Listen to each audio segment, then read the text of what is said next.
I'm Mark Golub, and in the news, a lawsuit filed by an Israeli civil rights group against Facebook, charging that the social media giant has helped facilitate the current wave of Palestinian terrorism and murder on the streets of Israel and on the West Bank.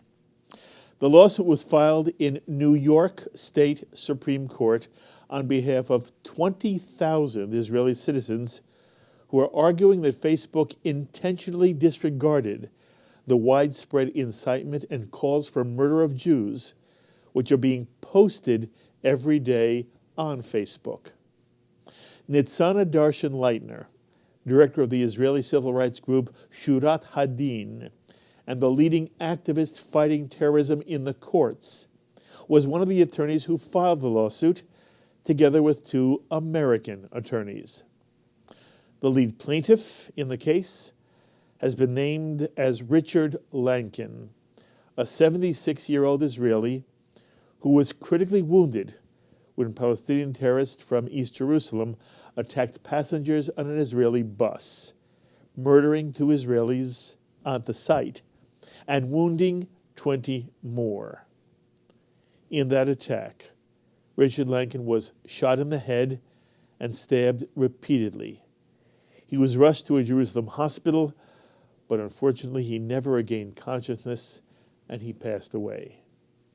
Now here's what the lawsuit contends.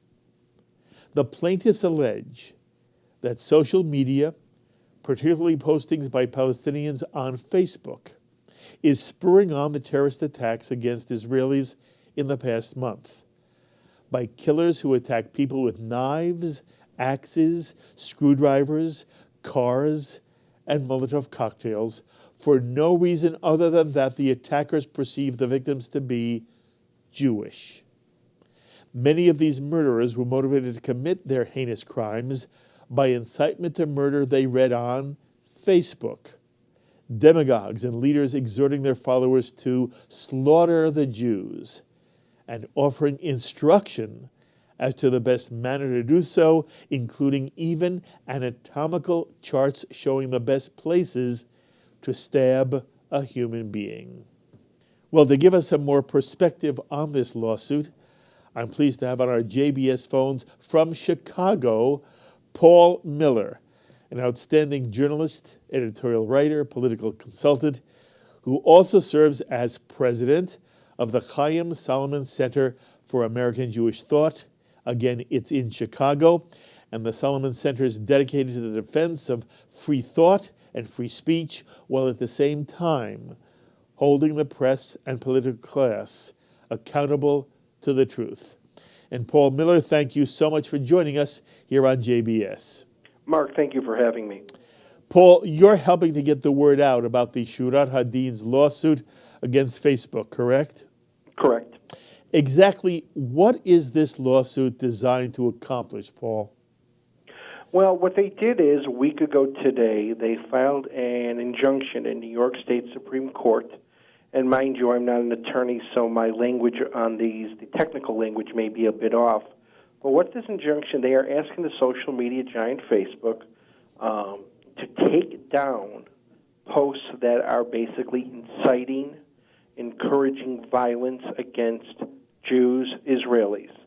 And so far, Facebook has ignored their pleas and claims that these sites, I should say these postings, are not a violation of Facebook's decency rules. Facebook is contending that calls on people to commit murder, mayhem, and murder is not a violation of Facebook policy? Well, I'm not going to put words in their mouth exactly, but what they said is they do believe that this lawsuit is frivolous, has no merit. Prime Minister Netanyahu himself contacted Facebook and asked them to take these postings down, and they feel that they do not violate any of Facebook's rules. Okay, Paul, I want to support what you're saying only by reading to you and reading for our viewers what Facebook has responded when they were contacted about this lawsuit, and Facebook says, we want people to feel safe when using Facebook. There is no place for content encouraging violence, direct threats, terrorism, or hate speech on Facebook. As a community of nearly 1.5 billion people, we have a set of community standards to help people understand what is allowed on Facebook, and we urge people to use our reporting tools if they find content that they believe violates our standards, so we can investigate and take swift action. Paul, as I read their response, where, again, they're arguing that their content should never promote violence, it seems to me that there's an inner contradiction between Facebook's written response and they're arguing that basically they have nothing to take down. How do you see it? Oh, I agree with you. It's complete gibberish on their part. In fact, I can call it complete hypocrisy because I have in the past requested them to take down sites that I felt were violent, and not necessarily towards Jews. These were just other things in general.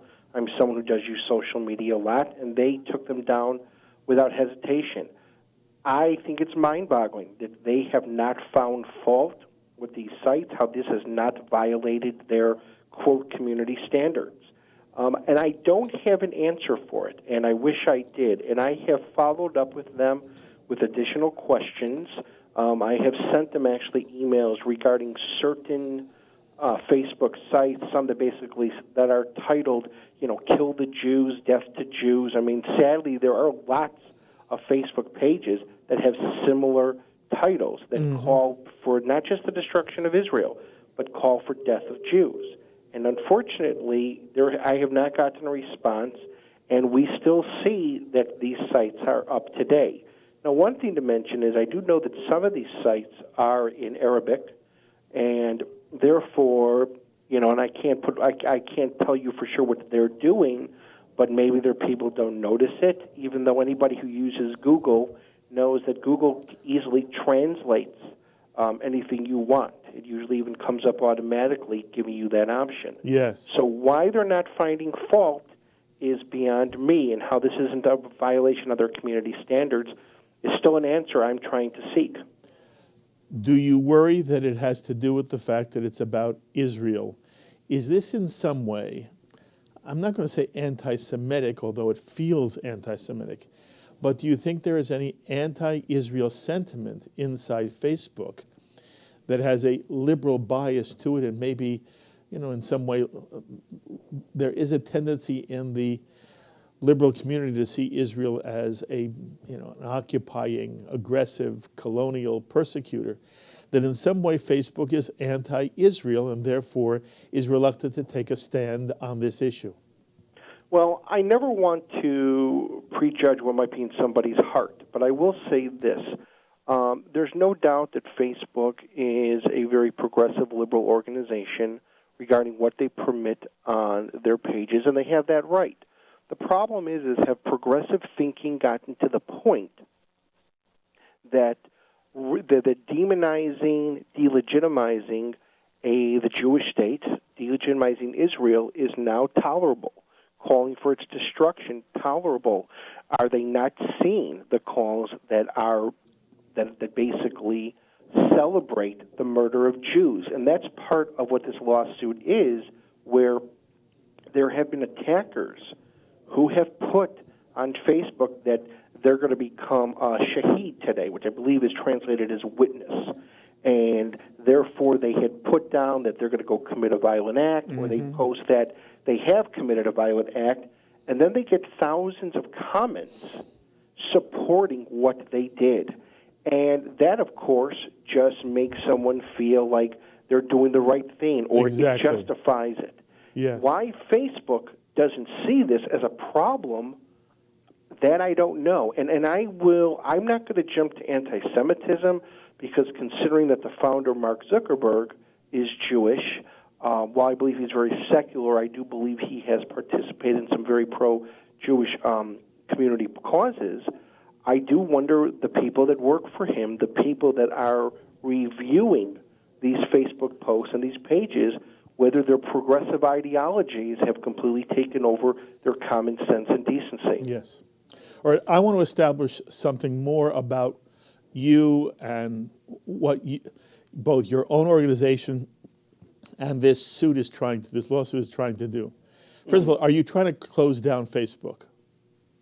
Well, I just reported the story. It's not my job to do anything such as that. I reported the story. This was a straight news piece, while we do a lot of opinion pieces as well. This, as you can read, is a news story, and I had actually reached out to Facebook and was one of the first journalists, if not the first one, that actually got Facebook to respond, which is mostly of what you had read earlier. What Shuhrat Hadin is trying to do is not close them down. For what I understand from my conversations and interviews with them, is that they want Facebook to take action. They want Facebook to take down these specific, insightful comments. Yes. They want Facebook to no longer be a tool for terrorism. Exactly, and I wanted to make that clear. Shuhrat Hadin is not trying to close down Facebook, nor is there any attempt to censure or censor Facebook. At the same time, Paul, you and almost all of American Jewry are very committed to the notion of free speech. Mm-hmm. And it's one of the main concerns of the Chaim Solomon Center. For those who care about the principle of free speech, how do you feel this lawsuit should be understood in terms of coming out against people's expression on Facebook? Are you, in fact, or is this lawsuit in your mind in some way a contradiction? And is it an attempt to stifle free speech in your mind? No, it's not an attempt to stifle free speech. You can't scream fire in a crowded movie theater. And while that may sound like a cliche, that still holds true very today, and it holds true in our new technology and our new ways. And while people can say anything they want, they could put hate speech up. That's fine. And when I had interviewed Nitzana Lerner last week, in San Antonio, Texas, I actually ran into her. She was very clear about the importance of free speech and how, hate speech is part of it. But there's a difference between hate speech and actually even taking it a first step further and calling for murder and violence and causing what would be the result of screaming fire in a movie theater, where you would have this massive panic and this crowd that would end up trampling each other. Well, this is kind of what you have now, where in Facebook you have these calls for violence and then these crowds of comments that support it, and they agitate and they bring it on, and then they celebrate it. And that's what you have here. Now, Facebook is also, they're a private company. They don't have to, they are not some government-mandated organization. So let's take it one step further, not just from free speech, but I would think they would have a moral obligation, a humane obligation, to not want to permit hatred, such hatred, the extent where we're calling for the death of other human beings and such violence, that they would want to actually be the platform for that. It's like anybody who owns a blog or anything on a website where they do have community standards, which Facebook claims they do. Unfortunately, they're not enforcing their community standards, it appears, in a manner that will prevent violence against Jews. By the way, I think you say it perfectly. And look, Facebook is a behemoth, and it is doing a lot of good and is allowing people to connect with each other and is allowing for an exchange of ideas that is now accepted as one of the main ways in which people communicate with each other. I am just flabbergasted that Facebook is tolerating this kind of posting on its site that is calling for, literally, violence and murder against other human beings. And I would be upset with it if it was calling for violence against anyone, In this case, it happens to be calling for violence against Jews and Israelis, and it is unacceptable. And one of the things that we have also learned over time, Paul, is that people are guilty if they enable others to somehow engage in destructive, even self-destructive patterns of behavior. If you do not try to stop people from either hurting others or from hurting themselves, then you can be called an enabler. And in some way, Paul, I find that what Facebook is tolerating at the moment is making Facebook guilty by being an enabler of the violence and murder that is being perpetrated on the streets of Israel and on the West Bank. Your comment? I agree. Facebook is without a doubt being, I would also believe it's being an enabler as well. Just to even bring it down to more simpler terms, it's the organization center for a lot of these attacks. And the Israeli police have interviewed attackers and those that they have been able to thwart, and many of them have publicly said they've said during these interviews that they learned to do this from Facebook, or they were edged on by Facebook. Facebook has been brought on, and has been brought into the conversation with the Israeli authorities, even with the IDF. And as I mentioned before, Prime Minister Netanyahu himself approached Facebook and had asked them to please take down this insightful, comments in these postings. And for what I understand, as for what we've seen so far, they have refused. Now, I do understand there's been a few they've taken down, but obviously many remain, and we are still seeing Facebook play an active role in this violence. I mean, listen, you had mentioned some of the good things, and there is a lot of truth to whether people are speaking out against injustice, whether you have, the earlier parts of the Arab Spring when there was some minuscule of hope, even though we know how that turned out. Facebook was a community that was organizing this stuff. Before Iran, the Iranian government had taken down or had limited Facebook. They were years ago organizing what turned out to be a small but not even good enough type of revolution, or strong enough on Facebook. It's one of the reasons why governments tend to monitor Facebook, and they'll shut it down before Facebook can even move. So, what, it has its good, but we're also seeing what is really the negative. And unfortunately, the folks at Facebook appear not to see it the way Sharad Hadin does and folks like you and I do. Absolutely. By the way, again, you're not a lawyer, so you may not be able to answer this question, but can you explain how a case representing 20,000 Israeli citizens can be filed in New York State Supreme Court here in the United States? I believe it has to do with, and again, I'm not an attorney, I believe it has to do with that since Facebook is a U.S. company and they operate, obviously, all over, then it can really be any type of, I think, state-level court that this can be filed in. Again, I'm not an attorney, but I do know from Sharad Hadin's previous lawsuits that this tends to be the path they go. They have an attorney in New York, Robert Tolchin, who I believe does a lot of the work in the States.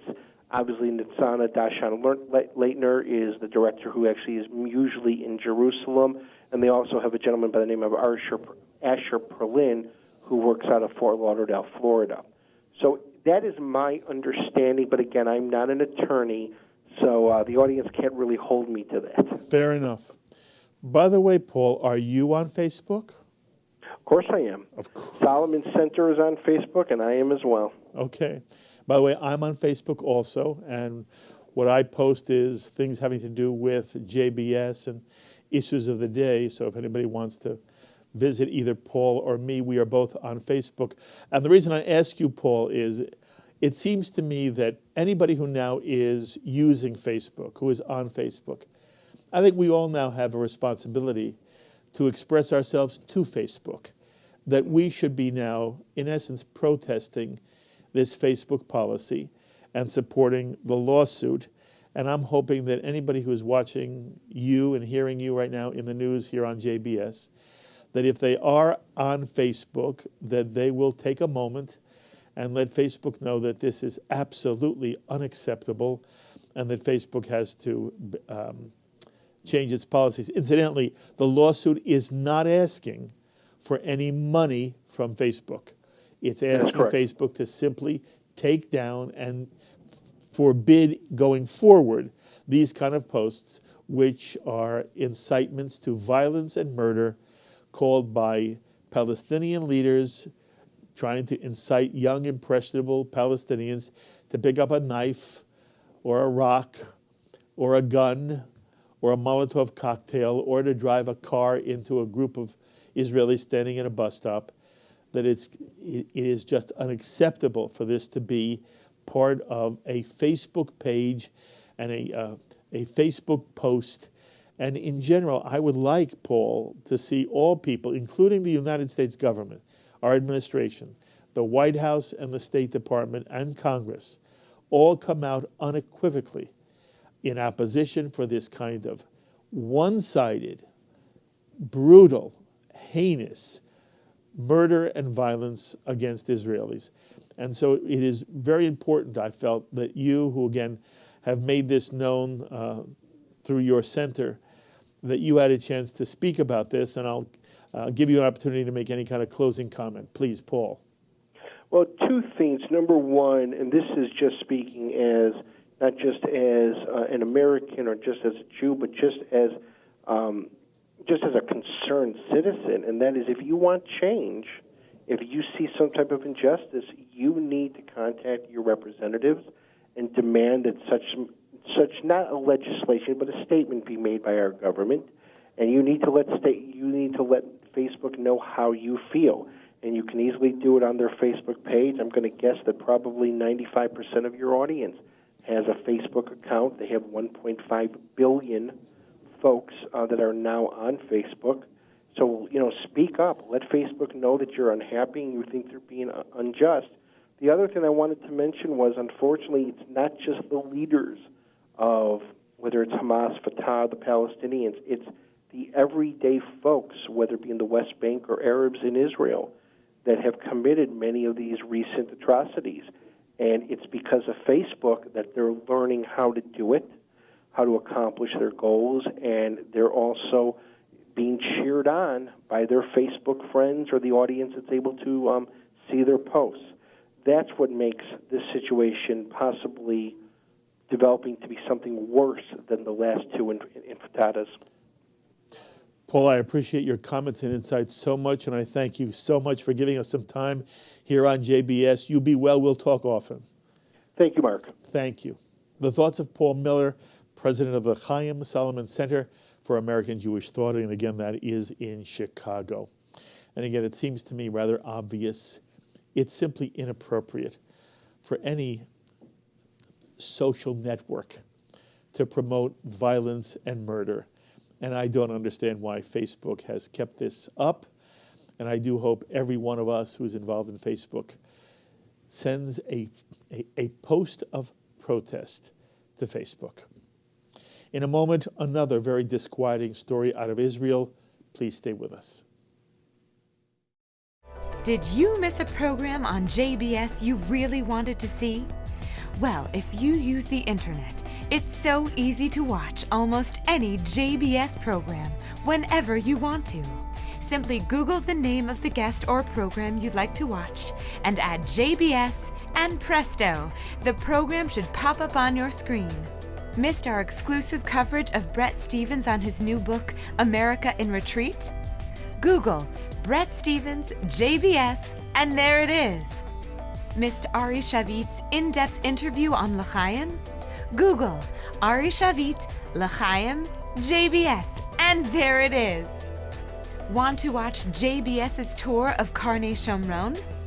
Google Karnei Shomron, JBS, and it pops right up. So don't forget to set your DVR to record your favorite JBS programs. But remember, JBS programs on demand are only a click away. JBS, expanding Jewish understanding.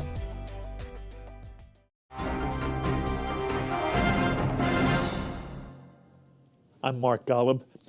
And in the news, a disquieting incident in Israel in which a liberal rabbi and activist came under assault from extremist Jews who oppose his efforts to help Palestinians. Rabbi Arik Asherman is a co-founder of the Israeli organization Rabbis for Human Rights. And one of his regular activities is helping Palestinians on the West Bank harvest their olives. A Jewish extremist from a West Bank Jewish community took exception to Arik Asherman's activities and attacked him with a knife. Fortunately, Rabbi Ackerman did not sustain serious injury, and in essence, the attacker was chased away. But the incident did spur some media attention. To tell us more about the story, we're pleased to have on our phones from Israel now, Rabbi Arik Asherman. Arik, thank you so much for joining us. Thank you for having me. So, first of all, Arik, tell us, what actually happened the day you were attacked. I believe it was on a Friday afternoon. Tell us the story. Sure. So, Rabbis for Human Rights has been accompanying the olive harvest since 2002, and in 2006 we won a high court victory, which really obligates the Israeli security forces to make sure that Palestinians get to all of their trees and protect them. So there was a guarded harvest this day underneath the outpost belonging to the Itamar settlement. When it was over, from far away already, Palestinians and we see Israelis come in to start stealing olives. We call the police and the army, who do come and chase them away, although they didn't catch them. But then a fire breaks out at a nearby wadi, and we can't get a hold of the army and police, and I went up to at least get a better position to document this. Although they're still far away, I didn't intend to engage them. Another Israeli surprises me from the side, comes running at me, throwing rocks, pulling his knife, slashing, kicking. At one point, he then goes after a reporter that had come up with me. I try to protect the reporter. He comes back to me. I'm trying to keep my face to him while backing down a steep hill to try to keep my distance from him. But I with the kicks and everything else, and the slope, I lose my balance. At that point, I had no choice to engage him. But to engage him, my son, who knows something in learning martial arts, can tell you everything I did wrong. I let him basically get on top of my back with his knife hand free. You can see in the video, which has kind of gone viral, at least 3 times he almost stabs me. He pulls back. And I guess in his soul he was not a murderer, at least not of Jews. He can't bring himself to do it, and then he eventually runs off. Was it a frightening experience for you, Arik? When you're in an experience like that, you're not thinking. There's no time for fear, really.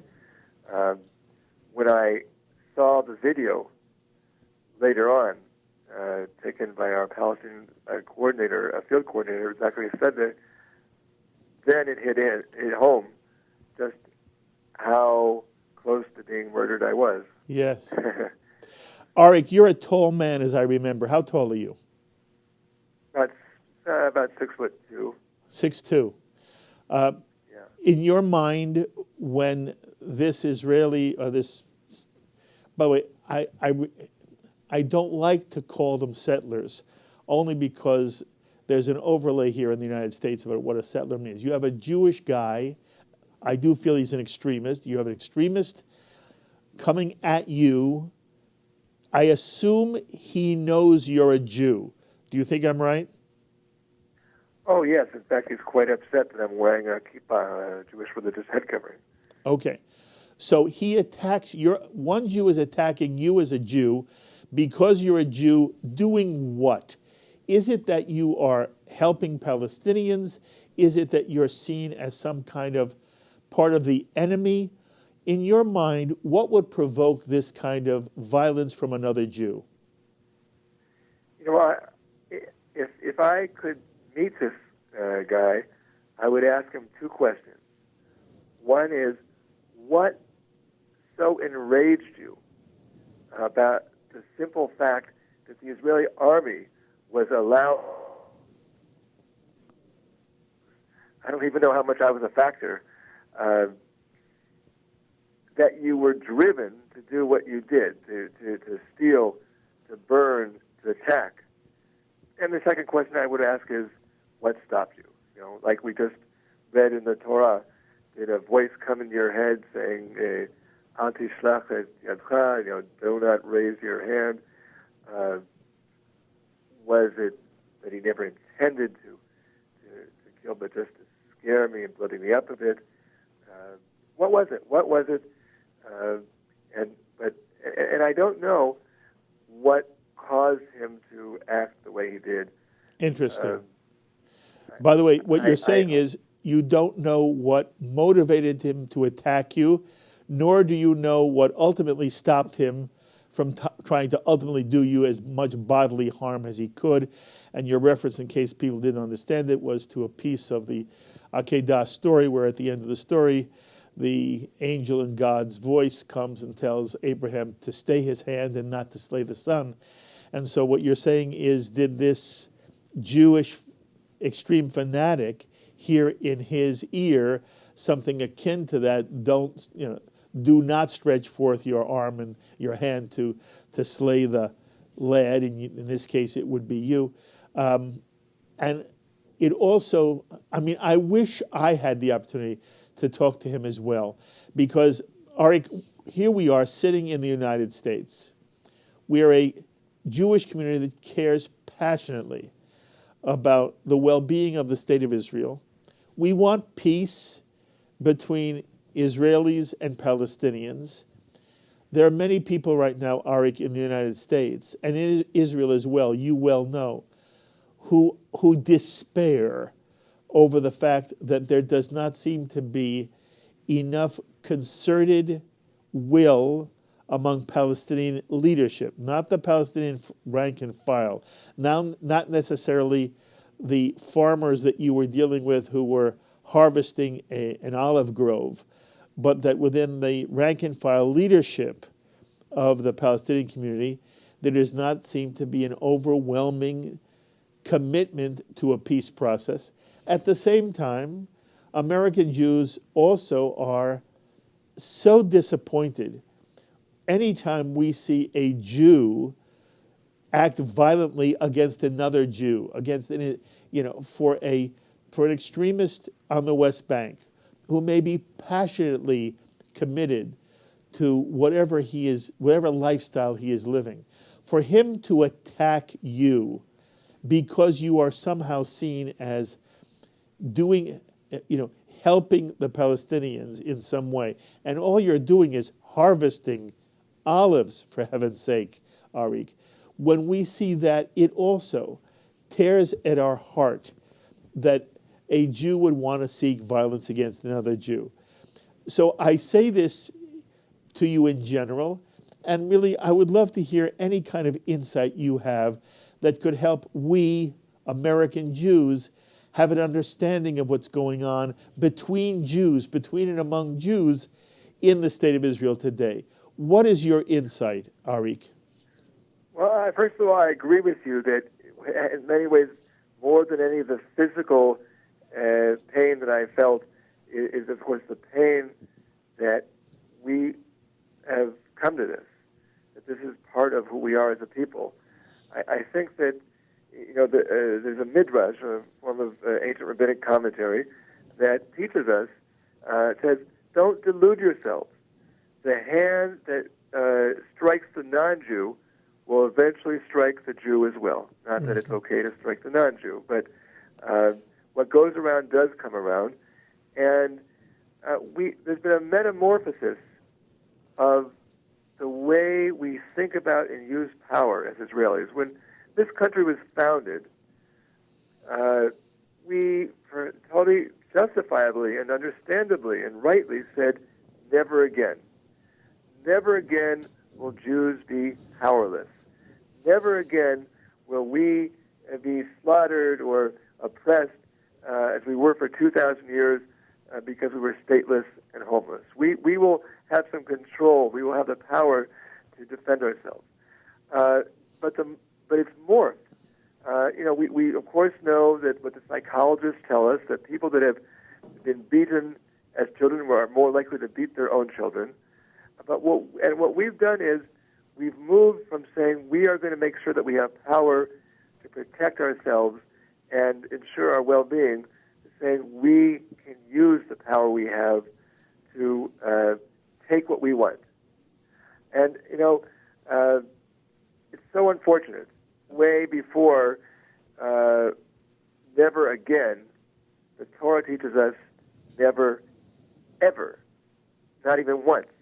We're taught in Exodus 23:9.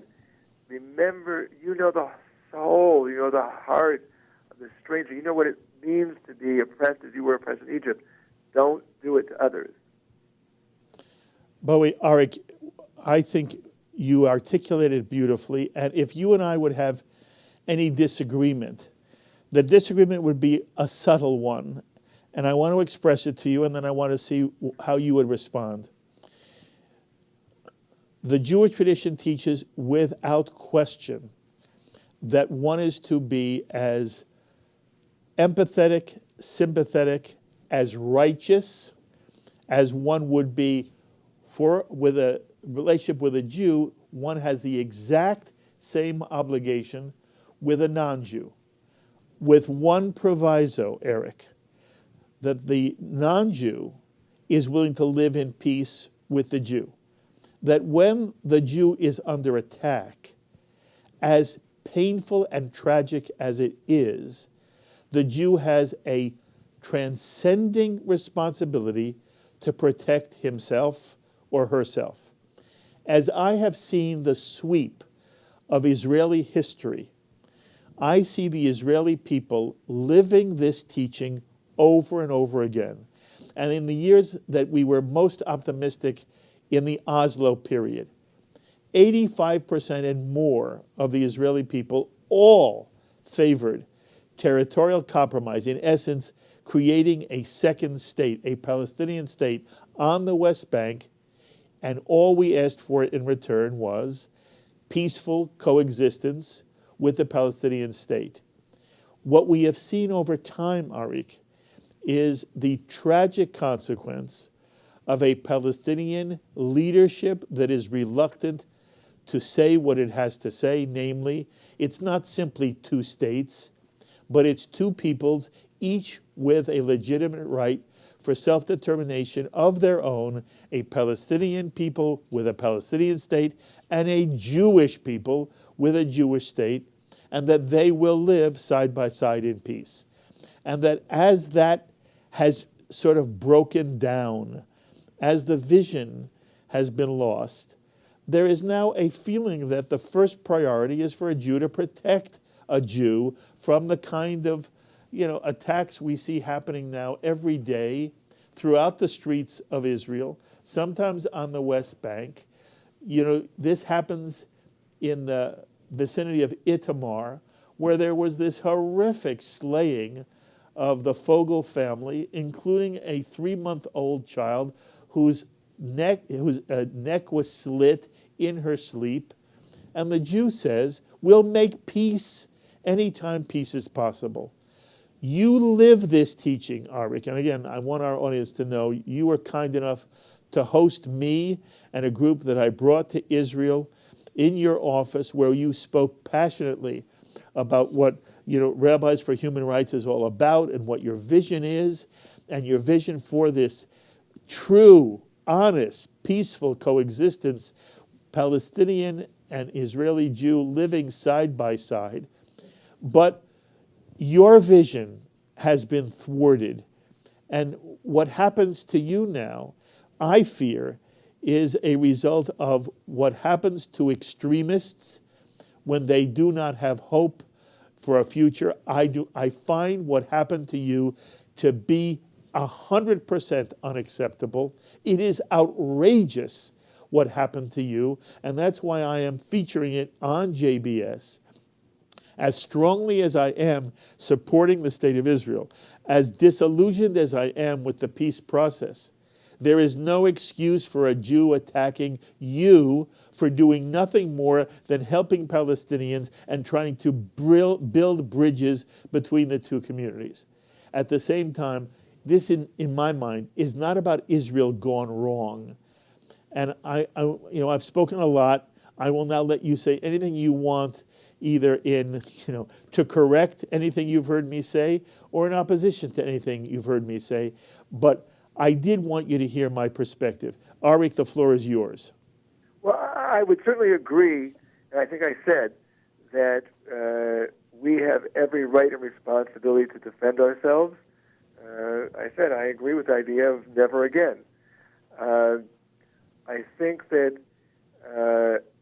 there is a difference. I think we have to make 100% effort to understand those who feel differently than us. But understanding, yes. Tolerance, no. Zero tolerance. And whatever causes somebody to murder somebody at the LGBT parade, or an arson murder in Duma, or the murders of Jews on the streets of Jerusalem. If we're going to change things, we need to understand, but that doesn't mean tolerance or saying that we don't defend ourselves. Beautifully said. I do think that we're taught in Pirkei Avot de Rabbi Natan. We are more familiar with Pirkei Avot, which teaches us that the mighty of the mighty is the mightiest of the mighty is the one who controls his or her passions. But in Pirkei Avot de Rabbi Natan, we're taught that even mightier is the person who can turn an enemy into a friend. We are enemies. That doesn't mean it's inevitable. And it's interesting that when you cite the polls, polls show a same majority till today of both Israelis and Palestinians who want a compromise negotiated agreement, and even a larger percentage on both sides that say we want peace, but they don't. The same things that we're feeling as Israelis, they're feeling about us. And it's sometimes I think that more important than anything we actually do to protect human rights or redress abuses is breaking down stereotypes. I don't know how many times when I've spoken in Palestinian parents said, we want our children to meet you. They want to be terrorists when they grow up, after all they've suffered, all they've seen. And we want them to know that not every Israeli comes with guns to demolish our homes or burn our olive trees. And we therefore empower the Palestinian peacemaker when the Palestinian on the street says, make peace with them. Impossible. I need them to empower me. I think that it's almost a parallel thing where they feel about us the way we feel about them, and somehow we have to get beyond that to understand that the vast majority of Israelis and Palestinians do want a better future for themselves and their children. I have to say, though, and we also learn in Pirkei Avot, that the sword comes into the world because of justice delayed and justice denied. That doesn't mean that our sages were apologists for violence. They were against use of violence, but they were also realists, and they understand the way the world works. And therefore, again, with zero tolerance for violence on any side, in any direction, I think we as Israelis have to take more responsibility for the fact that we have been unjust to Palestinians. I'm sorry. We have abused power. It doesn't justify terror. But if we want to change things, if we want to get to the point where we're going to turn an enemy into a friend, we have to also own up to that. As Palestinians also have to own up to things as well. Well, I hope everybody hears you and that everybody wants to make an enemy into a friend. Arik, remind us, where do you personally live with your family? I live in Jerusalem. What's the mood these days, Arik? You know, we read in the newspaper and we watch on American television the kind of attacks that right now are commonplace, stabbings and shootings and people being run over by cars and Molotov cocktails. And the sense we have is that people are afraid to leave their homes. Can you tell us, as an Israeli living in Jerusalem, what's the MS here? If people, flew to Jerusalem right now, flew to Ben Gurion Airport and took a ride from the airport into Jerusalem, and we walked the streets, what would we see, and what's the mood today, Arik? The day after I was attacked on Shabbat in synagogue, I said the Birkat HaGomel, the traditional prayer for having been saved from a very life-threatening situation, and then went outside to take my turn guarding the synagogue. And that kind of says it all in a sense. Yes, it does. I try to, I spend a lot more time driving my kids to school as opposed to having them walking or taking buses, because I don't want to take that risk. I think that for the first week or two, you really could feel fewer people. At this point,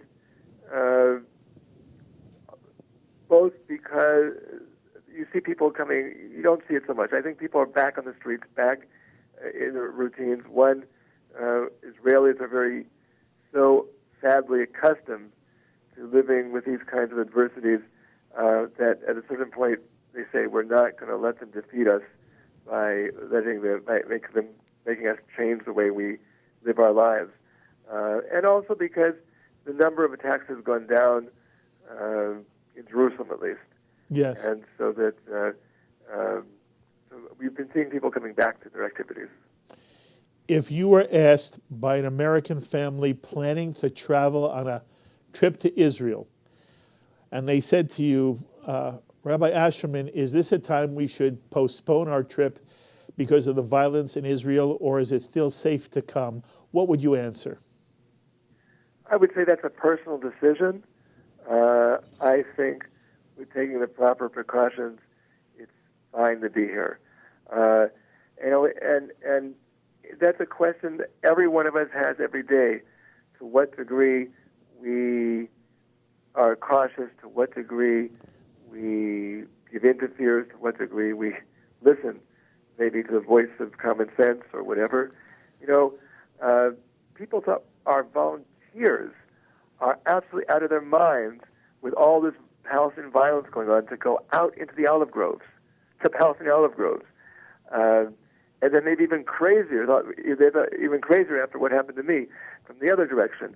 But I'll tell you, and maybe this, I don't know if this is relevant to the American Jewish family thinking about coming here or not, but I can certainly tell you that a lot of our volunteers feel that going out and doing what they are doing is what helps them get up in the morning. Mm-hmm. With all the craziness going on, to say that they're doing something to remind themselves and others of the world as it ought to be, and needs to be, and that there is another way, that we can sit and break bread with Palestinian families. We can stand shoulder to shoulder to pick olives with them, and with some kind of understanding that we have a shared basic dream and a shared humanity, that we are in a sense one human family.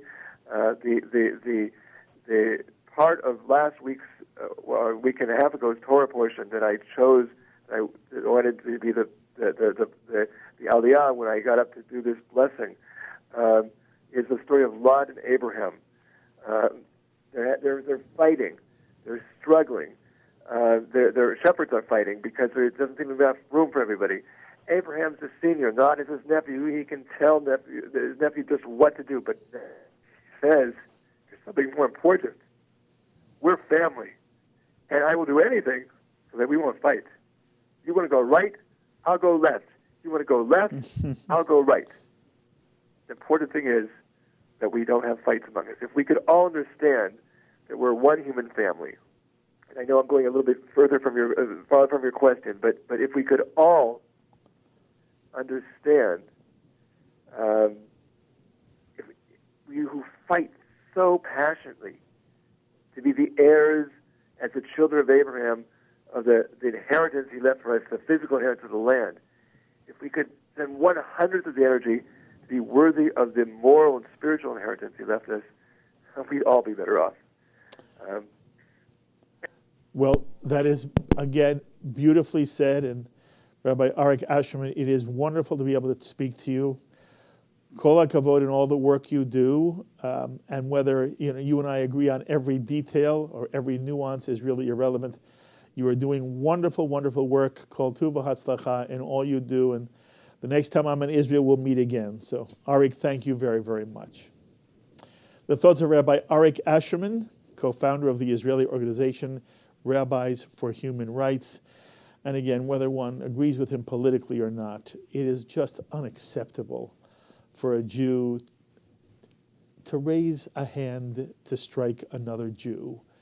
And you can be passionately opposed to another Jew's position, but one does not raise a knife, that one does not strike another Jew.